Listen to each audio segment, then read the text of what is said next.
دل کے اندر اتنی جگہ پیدا کرو کہ تمہارے اس دل میں دوسروں کے راز سما جائے۔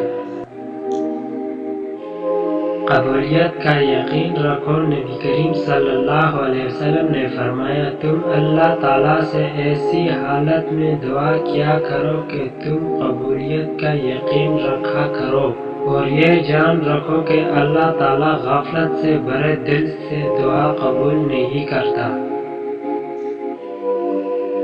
ہزار غلطیوں کے باوجود آپ اپنے آپ سے پیار کرتے ہو تو پھر کسی کے ایک غلطی پر اس سے نفرت کیوں کرتے ہو؟